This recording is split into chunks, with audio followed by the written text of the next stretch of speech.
Recording. Okay. I hate that they don't have just like an auto option.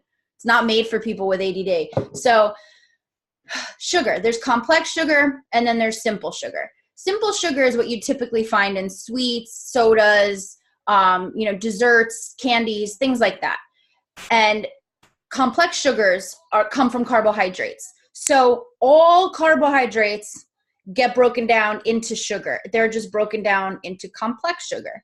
So they both have an effect on the body that we're going to go over today. They both affect sex drive. They both affect our hormones. They make our problems even worse. They affect metabolism, and they hide out in a lot of different areas. So I want to explain a little bit more about kind of how bad it is, because I'll never judge you or say having a cheat meal or treat meal. I hate cheat meal, treat meal, or, a craving or anything like that. I'm never going to be the one. And those of you who've been with me for a while know this. I'm not going to judge you or be like, that's bad. You did bad. You suck. I don't care what it is that you eat.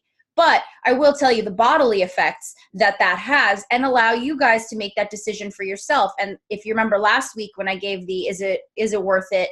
I can't not think of Missy Elliott every time I say that, but is it worth it?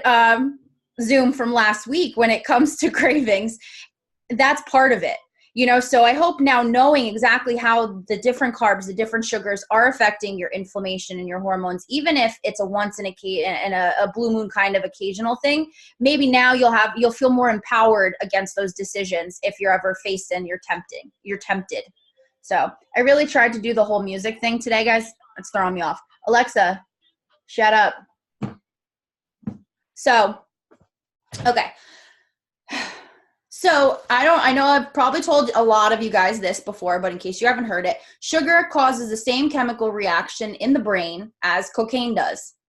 It gives you, it screws up all the release, right? So it's addictive. It affects a lot of what we're going to get into, but also affects mood, sleep, and it keeps you wanting more. And it's honestly gross when you think about it and you really start paying attention to labels, how much stuff people put, like there's sugar hiding in so many different packaged goods, processed goods. McDonald's treats their lettuce with a sugar wash solution, to give you a clue, just because it's an addictive quality. It's gross, and humans aren't meant to consume a lot of refined sugar. And yet Americans consume on average 150 to 170 pounds of sugar every year. So if you think of the 1 pound bag, 150 to 170 of those. I think there's something like 18 teaspoons of sugar in your average can of soda, to put that into perspective for you. So it hides out in a lot of stuff.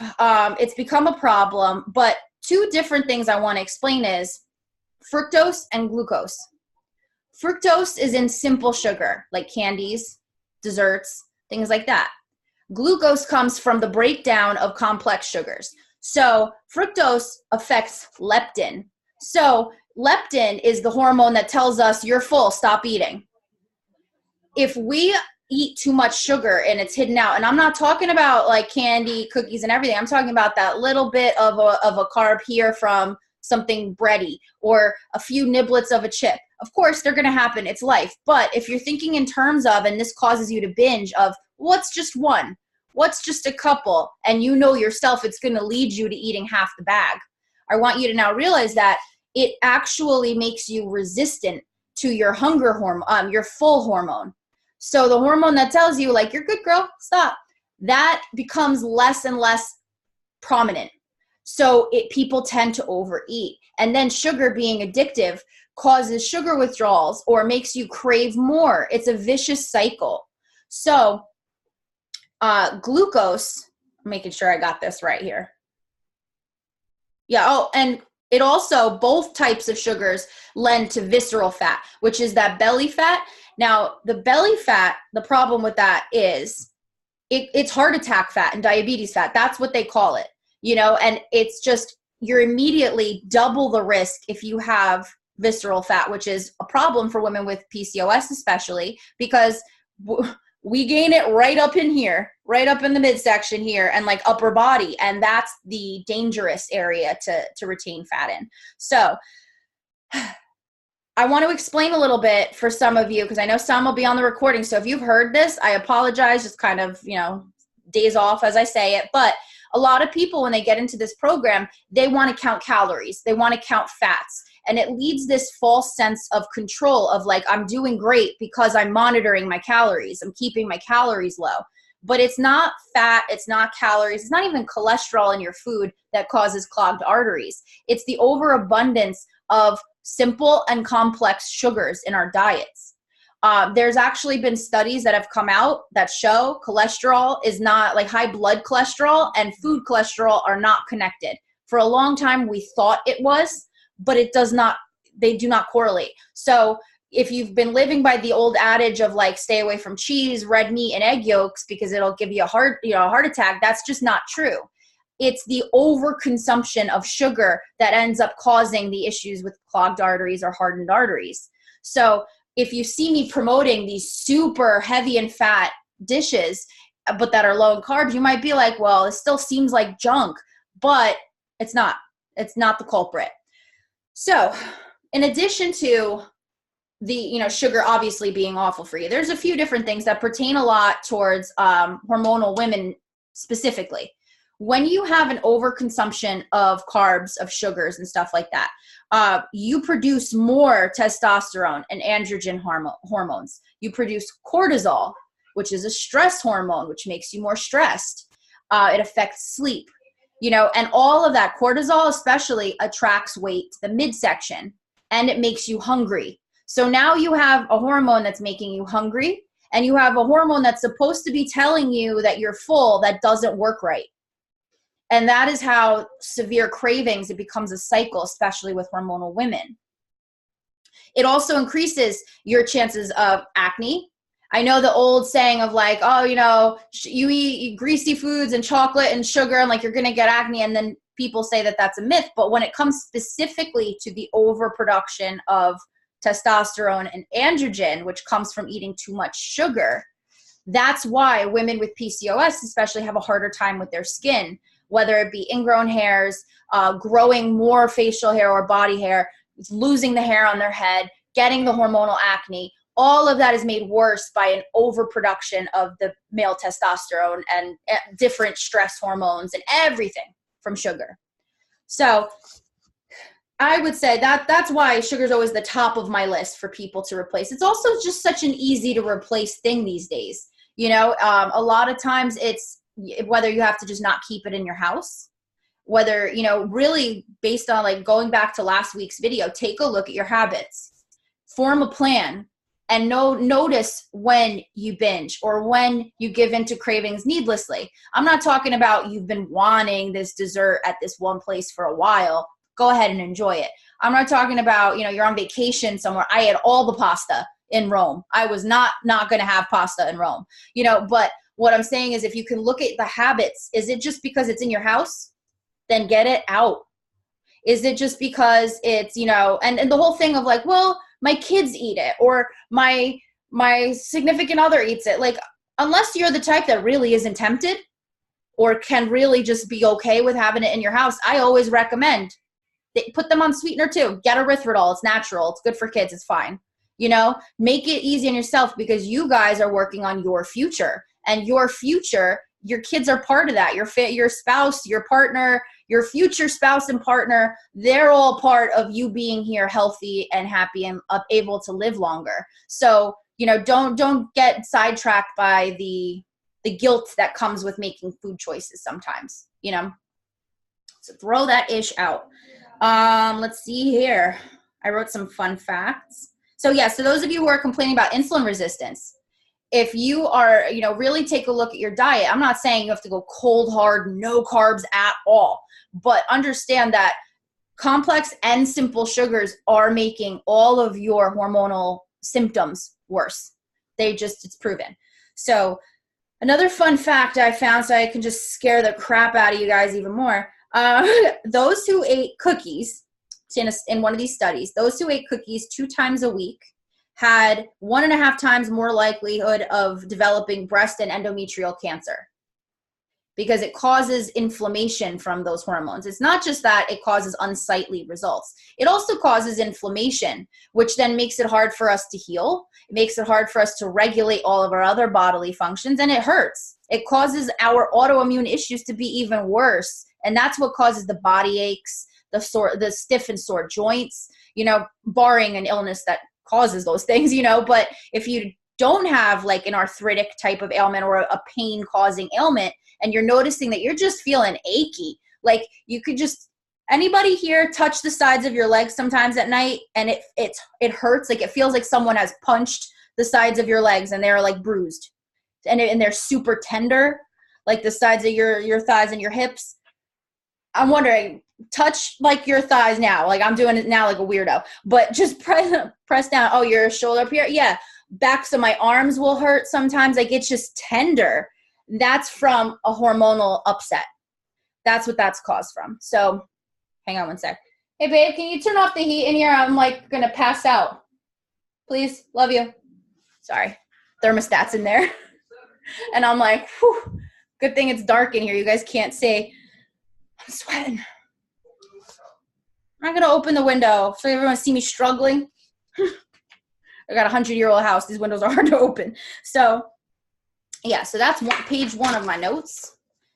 Here's an interesting one for you guys. As I was doing my research on this a few months ago, into depression and how hormones affect depression, besides the obvious, anybody who's ever had PMS or a period understands that you get emotional at those times. There's a difference between the emotion that you get when you're hormonal and depression that is caused as a result of a hormonal imbalance, a long-time hormonal imbalance. And depression, could be a lot of things. It could be energy, so you could think of your lack of motivation, energy, brain fog as it could be depression caused by it, not just a direct result of your hormones. Studies showed that men that ate, and I hated that this was a study for men, but whatever. Men who ate 67 grams of sugar in a day. Now remember, 1 can of soda has like 42 grams of sugar in it. So it sounds like a lot, but that's not that hard to do. I don't think any of you guys are drinking soda, but just for argument's sake, had a 23% more likelihood of clinical depression versus those who just consumed 40 grams. So a 12-gram difference in sugar consumed every day led to a 23% higher incidence of depression.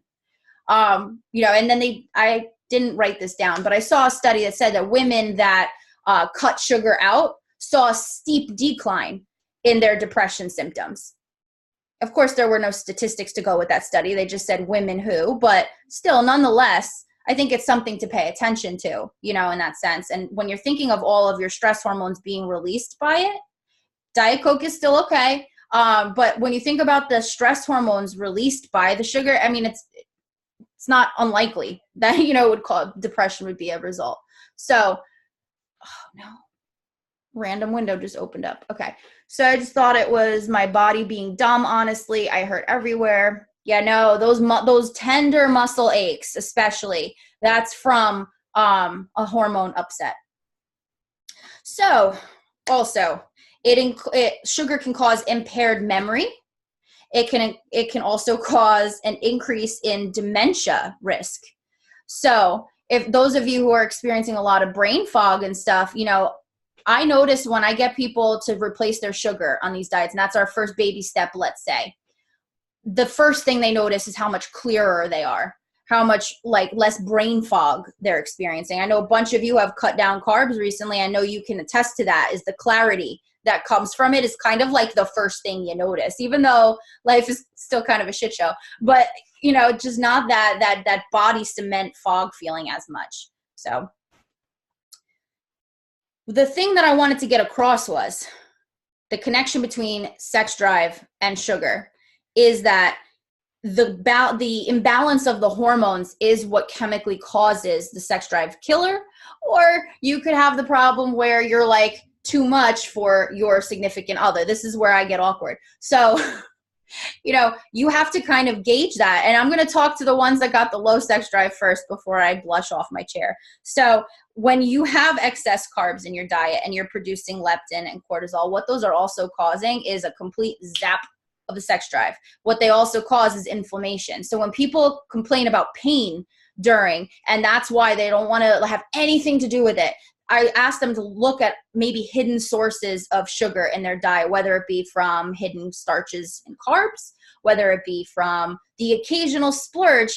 Keep track of how occasional that splurge is, because if you're consuming sugar in those splurges, that makes it worse.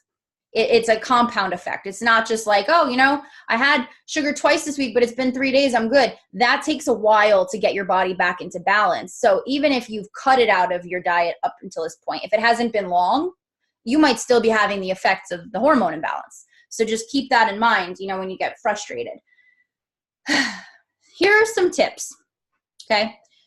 To help with the hormone regulation, to help with sex drive, especially with hormonal women, you got to heal the gut. That's what our next Zoom is going to be on specifically, is healing the gut.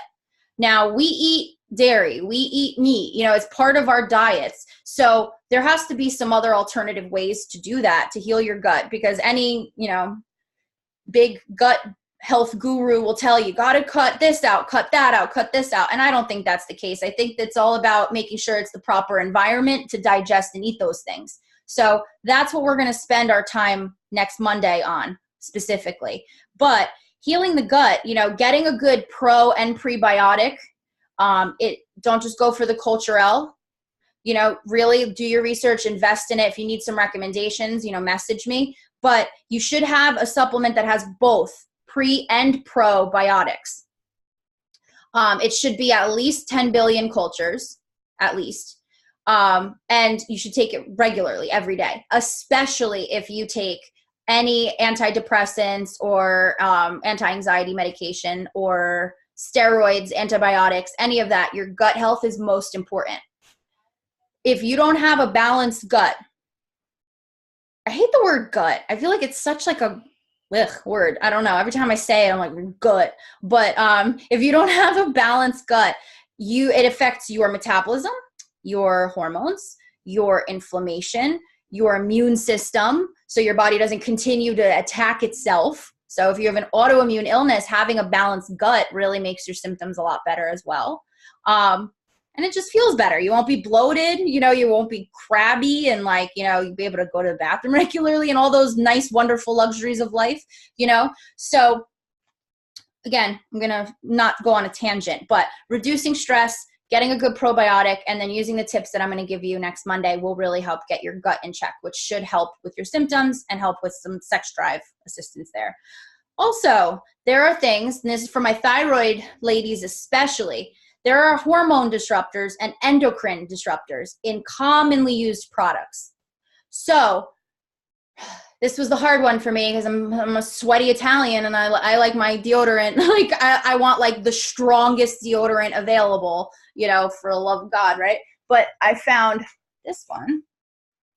I will send you guys the name in the group chat. But I found this one on Amazon. It's decent.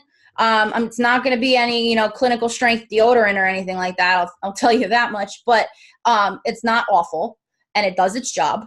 You know, so you don't have to sweat through your clothes at work and stuff like that. But regular deodorant has a tremendous amount of aluminum in it.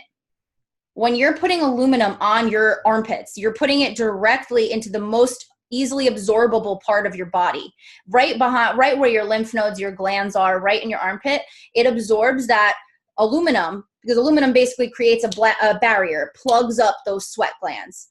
But it leaches aluminum into your blood supply, and it causes a disruption in your endocrine system, your thyroid, your pancreas, all your hormones involved. Everything is affected by aluminum.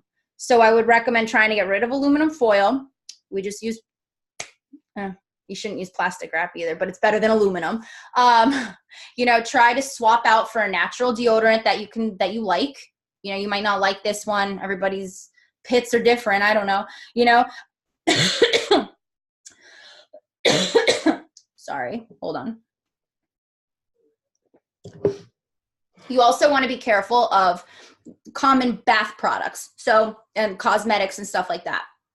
So soaps, hair serums, moisturizers, you want to start getting paraben free, phthalate free. Let me see, I'm going to type it in the chat. Hold on.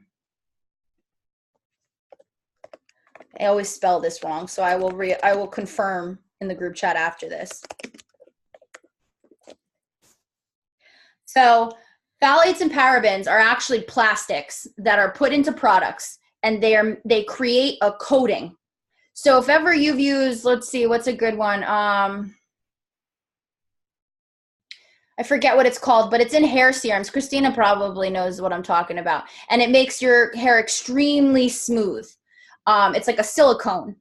And when you put that on your hair, that's a plastic and it remains. So even after you wash, even at soaps, Dove soap, you know, it leaves that nice, like soft moisturized feeling, right? Because it leaves behind plastic residue. Like it's so bad, and it leaches off these endocrine disruptors. So just take a look at your lotions, your shampoos, your soaps, whatever.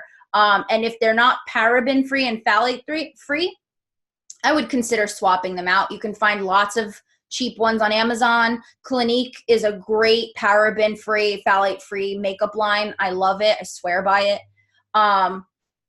And of course, message me if you need any suggestions, tips, want to swap your stuff out. I'll give you the best price options because I'm pretty frugal with products. So what else? BPA, so plastic bottles. If you are warming up food in a plastic container that's not BPA free, you're leaching out BPA from the plastic into your food. And when you ingest that, it actually is disrupting your hormones even more.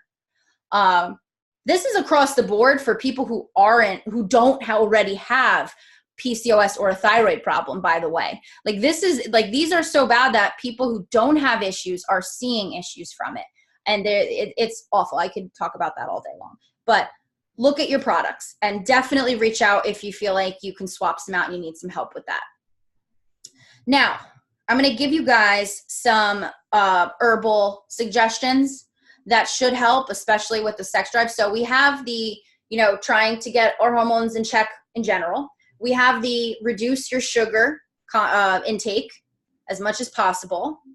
I always recommend, I always say it to everybody, stay hydrated however best. Some of you are asking about Diet Coke in there, and I say whatever's going to keep you hydrated. I love Diet Orange Soda. That is my vice. Like, I adore it. And it's sugar-free, and whatever. It's okay. It's not the end of the world, but you want to try and get half your body weight in ounces of fluid per day that are non-caffeinated and non-sugar. So try to work up to that. Set yourself little goals along the way, work up to 40 ounces and 50 ounces and blah, blah, blah. I flavor everything. This is a lemonade flavoring. So, I use the weird deodorant so I can get away with putting chemicals in my water. Don't you guys know? But just kidding. Anyway, but these are some other recommendations. So in addition to what I just said, there's something called maca. I don't know how the hell you're supposed to say it like legit, but maca root, whatever. There were studies that showed that having 3 milligrams a day produced huge results for hormonal balance and sex drive and stress management. So, because it's a natural adaptogen, it helps you handle different levels of stress, help in turn causing you to release less stress hormones. So maca root is great. It's also, that's especially good for people, and this stuck out to me. If you take an SSRI, which is like a type of antidepressant or anti-anxiety medication, it also helps greatly with that, and it doesn't interact. So that's a nice, safe alternative for anybody who's in that situation. Also, there's something called red clover. So for my PCOS ladies who struggle with male hormone, the overproduction of their male hormones, their androgens, red clover has what's called isoflavones in it, which is nature's estrogen. It's like plant estrogen. It's safe. It's not going to cause any issues because you're not taking any additional synthetic hormones. But for that, it's recommended that women who took 80 milligrams a day over a 90-day period saw a dramatic improvement in mood, sex drive, sleep quality, and focus. So that's something for you there. So those, I mean, there's a bunch of supplements I could really recommend you if you individually message me some of your symptoms or whatever. I'm really big into the whole holistic supplementation thing. But those are the two that stand out for me. It's maca and red clover for sex drive and hormone balancing. Now, if you reduce your inflammation and you are reducing your stress, you're reducing, you're upping your hydration, you are doing everything in your power to treat your body as sacred, because it is, you only got one. And if it's, I'm going to be real with you guys, because I've been there before. When you say to yourself, it's not even a very good one at that. So, what does it matter during those moments that you're like down and out about yourself? And you might feel like, why should I continue to try and research and do things? I'm just tired of having to put in work to exist. I get it. I've been there. But I'm telling you, once you get on the other side of it and you actually feel great and you like the way you look and you like the way you feel, every bit of it will be worth it times 10. I'm telling you, I would not trade it for a second, even though it's a full-time job on its own. So just wanted to let you know that. So having your environment helps a lot. Whether you're fighting with, you have a reduced sex drive or your significant other has a lower sex drive than you do. There are some things you can do mentally that can help. Now, I'm not going to discredit the women who have a very low sex drive and say that, it's just clean your room and that'll help, because no, it's a chemical thing. Like you're not awful for feeling that way and having no desire whatsoever. So I don't want you to feel that way. But there have been like proven results that come from getting your environment ready for that. Have your room clean, organized, as hard as that is for some of us that are dealing with like pain and flare-ups and things like that and just crazy ass schedules. The last thing on your mind is getting your bedroom set up, but keeping it tidy where you don't have things like laundry laying around that are, they're reminders of chores. By nature, our brain is going to see that and say, I have to do that. That's another thing I haven't done. You're going to look at the clutter, you're going to look at the disorganization, and you might not know that you're thinking this, but subconsciously there's distractions all around you. And if you're having a hard time with sex drive, whether it be you or your spouse keeping up with you, you want to create the most distraction-free zone for yourself where there's only two things you got to focus on in there: sleeping and what else. So that being said, consider that your activity. If I'm big on having tasks for low productivity days, high productivity days, depending on how you're feeling. Make that a priority. So when you have a high productivity day and you're feeling good for once, or at least capable that day, do one task to get your room cleaned out. And through as the weeks progress, you're going to have that organized. You don't have to get it done in one overhaul day. That's stressful thinking of it on its own. That doesn't turn me on any, thinking about cleaning my room for 6 hours straight. But take it little by little, being hydrated helps sex drive a lot. And from what I've read, the body really dehydrates overnight. So about 2 weeks ago, I started doing this thing where I drink like a full glass of water. I leave it on my bedside. And in the morning when I wake up, I just chug it down. And to be honest with you, I don't even know how I used to make it down the stairs. I was like just a zombie. Like I would wake up at 8, but not be awake until 10, until I have my coffee, got my stuff together. Now I drink my water and maybe 10, 15 minutes after, I feel like I've drank my coffee. It's crazy. So keep that in mind. Stay hydrated. Drink a cup before bed and then in the morning. Have it right by your bedside if that'll help you. Schedule it. I know that's like the least sexy thing in the world, but it's honestly, it is what it is. Schedule it. If there is a day that you can dedicate to self-care and time with your significant other that is dedicated simply for just getting down, schedule it in there. I promise you, it will feel awkward until you get into the routine of it. And then it'll be something for you to look forward to in your week, instead of you feeling like, oh, I don't have a sex drive. And, I know that I'm going to be disappointing, or, being like, damn it, he never wants to do it when I do. Instead of thinking like that, when you have it scheduled, it takes all that stress off the board. And then you can just focus on anything additional being a great plus. But at least knowing you have that kind of structure worked in, as kind of unsexy as it sounds right now. And this is going to be so lame. Be completely open and honest and communicate. Set the mood, state your intentions, and just make it be known. If you don't have a sex drive and that's where you're struggling, start out with just asking for like no phone, no TV, physical, like cuddle time, like massage, like just cheesy stuff like that, fun stuff like that. Just get to know each other again in a different way, and it might help you. If you have an issue where you're the overachiever of the two, then do the same, but reverse. Offer to do stuff like just no phones, no TV, cuddle time, massages, stuff like that. Really make it known and feel confident, because I know that that's a problem with women with hormonal issues. They don't talk about this. This is why I'm so uncomfortable. So I'm hoping to change that and help women have the confidence to be like, this is what I want, or this is what I'm struggling with, but I wish that I wanted. And being open with your significant other so that they're included in that, It's not up to just you to fix it either way or not. So my hope is that you guys got some good tips to help you understand how deep your cravings and your binges and your treats, how deep they go, how much further than just an innocent cookie it is, or, just having bread on that sandwich. I don't be the weirdo who takes the bread off the sandwich, things like that. Don't feel guilty about it, but now feel empowered going into your food choices, and know that even though it might be the easier option, in the long run, it's not, especially when you have things you can substitute it for. And if you need to text me and need guidance, you do that. But, and then I gave you the supplement options. I gave you some other tips. I awkwardly told you how to help boost sex drive or whatever in your house.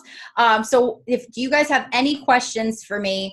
Do you want to share anything that stuck out to you during this call? Anything at all? This is your time now. And I muted you guys, so we got chat. Okay. When Zoom is over, could you run me through what I missed in the beginning? I'm going to immediately, not even like get up from my chair, I'm going to immediately post it to the Chronic Confidence Academy. So it'll be up in there for sure. But anybody want to share what your most informative part or interesting part of this call was, or what you'd like to see more of?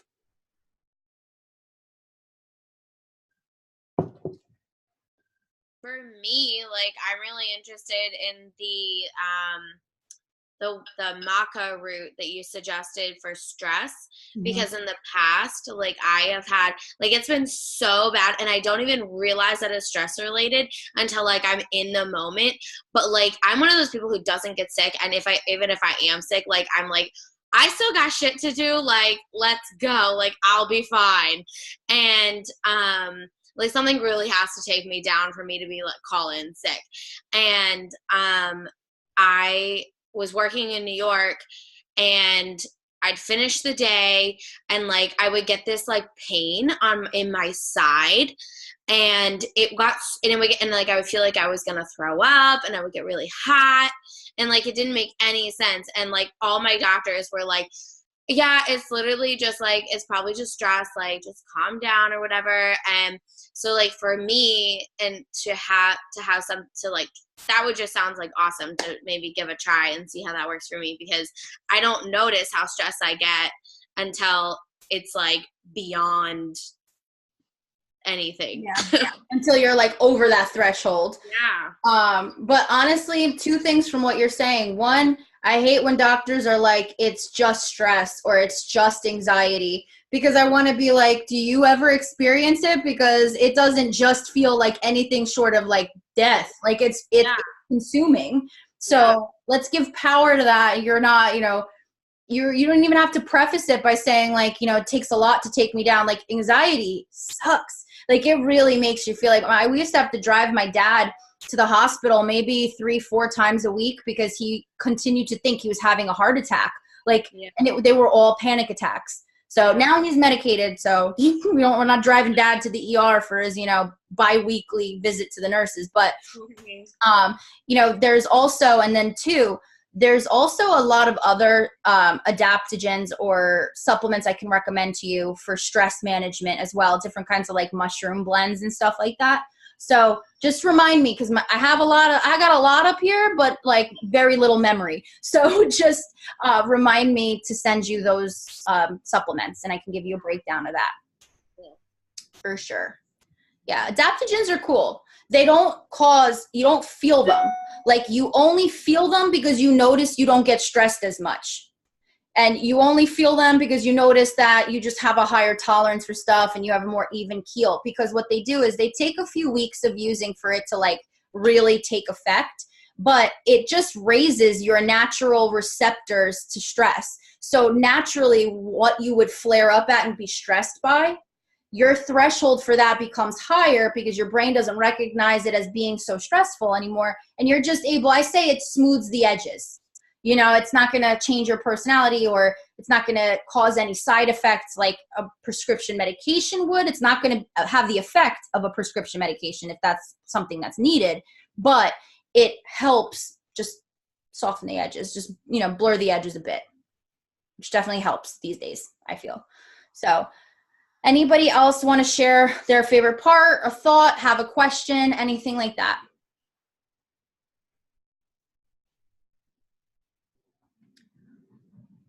Nope. Okay. Oh, Heather. Hi. Hi. The sugar that can cause memory loss, the struggle is real. And I've noticed that increasingly as my PCOS is in its worst stage ever, that my memory is gone and it's affecting my ability to be productive at work. Mm-hmm. And I'm saying regular meetings that have been the same day every week for the 2 years I've had this job, and like completely forgetting about them like they weren't even a thing. Mm-hmm. And just the frustration that comes along with that. So this is the first time that I have really heard more about what causes the brain fog aspect of hormonal imbalancement, because I deal with it all the time. Mm-hmm. But I just didn't know it was sugar. I thought it was just something I had to deal with. Yeah, I mean, granted, our bodies are predisposed with our illnesses to have these imbalances, but having any sugar, like, it affects people who don't have these imbalances. It's only more so for us. And then on top of that, if it causes depression, a lot of people don't realize that depression can manifest itself as memory loss only. Like, sometimes people have been diagnosed with like dementia before and things like crazy things like that, because they've been severely depressed for a long time. And now recently studies have been coming out that show that depression and anxiety, they mimic physical ailments in the body. Like, I hate that, because I feel like, great, another reason for doctors not to believe us, that we're really hurting. But I think among us, we really need to pay attention to the fact that mental health affects physical health 100%. Stress affects physical health. We weren't built to be so stressed every day. Biologically, we're built to escape predators, find food, procreate. Like, that's it, so these days, like, I mean, that sounds like, I don't know anywhere where just that exists anymore, but it's a lot more complicated. There's a lot more shit we got to remember and do and be in charge of. And if you're feeling depressed, or your hormones are out of whack, or you're not hydrated enough, which, let me just say something about that, because I'm on my soapbox with the hydrate all the time, but it is so hard for me to stay hydrated. So I don't want anyone to feel like I judge you. Like, it's such a chore for me. I hate it. But if I don't continue to fill this up and carry it with me as it's empty and flavor it with stuff I like, I will not drink all day long. It's just not in my front of my mind. And I immediately notice the swelling in my face is worse. My pain is worse. All my issues are so much, my blood sugars are harder to control. Everything got so much better in the past month, I'd say, that I've been really focusing on hydration. And that's if I leave you with one tip, it's prioritize drinking enough water. It will make a big difference. Or soda, whatever. Just try not to have it caffeinated, because that dehydrates you even more. Anybody else before we hop off of here? Okay, so I am going to put the name, I forgot, I just said it and I forgot. I'm gonna put the name of this in the group chat. I'm going to send you guys, I can just grab it off of Amazon. I'll put up also the shampoo I use, the soap I use, stuff like that I found that have been great, especially if your problem is hair with PCOS or thyroid. The growth from these shampoos alone, like I can feel it now. But I'll put all those goodies in the group chat. I will upload this video onto the Chronic Confidence Academy. And if you guys haven't started the 5-day meal plan, whatever that I had posted in the Chronic Confidence Academy, and you're up for the challenge and you want to get that, like that giveaway where I'm doing the nutrition gift certificate and matcha, you guys can still do it. It's going on until the end of the month. And it just has to be one picture of a meal from that 5-day span and how you liked it, you know, something. Post that in the free, like the Chronic Confidence community where I tagged all of you in that one video where I asked like, what number are you or whatever, that page. Okay. Message me if you're confused. But thank you guys for hopping on. I love doing this every week. I'm super excited to see you guys next week and to have anybody, if I have calls with you, we'll catch up. If not, feel free to text me. I'm still available to you. Enjoy the rest of your night. All right. So bye.